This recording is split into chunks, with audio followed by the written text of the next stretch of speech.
Welcome to today's SeafoodNews.com video, sponsored by the Alaska Seafood Marketing Institute. Good morning. It's Monday, April 15th. We've been a little bit remiss in not picking up on this disastrous fish story happening in Alaska.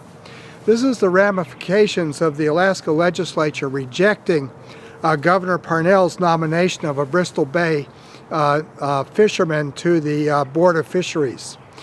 Board of Fisheries is very important in Alaska because it governs salmon management and all the other management of fisheries in the state's territorial waters.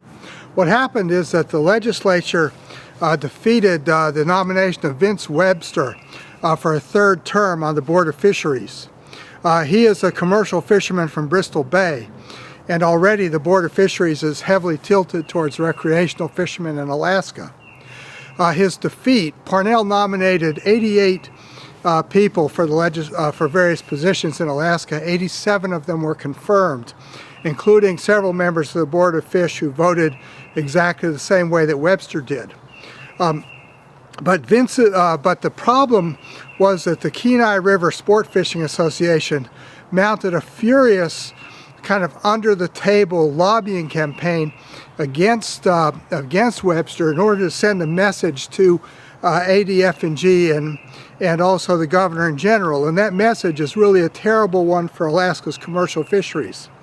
It's that the scientific decisions are now going to be pushed into the realm of politics and subject to tremendous manipulation based on the desires of the suburban population outside of Anchorage. This is terrible news for the commercial fisheries.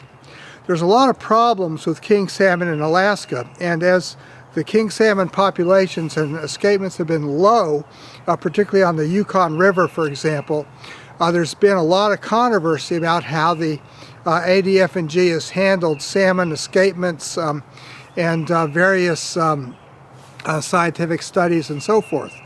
Because when they set the level of king salmon escapement too high, it can restrict other fisheries on these various rivers. And this is obviously what happened in the Kenai last year, where the sport fishing industry and the commercial industry were restricted.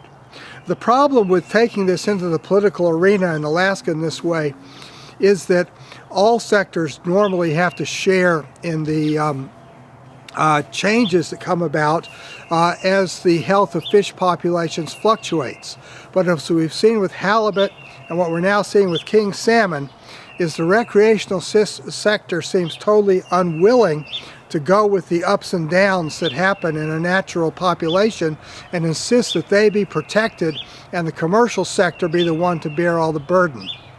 This is a recipe for pretty much a real change, a real change for the worse in Alaska fisheries management. And the fact that the legislature and so many of these legislators bought into this is a very ominous sign. All we can do is hope that the backlash on this, and it will be furious from the commercial and from those who care about Alaska state government and its commitment to science, will convince the legislature not to go further in this direction.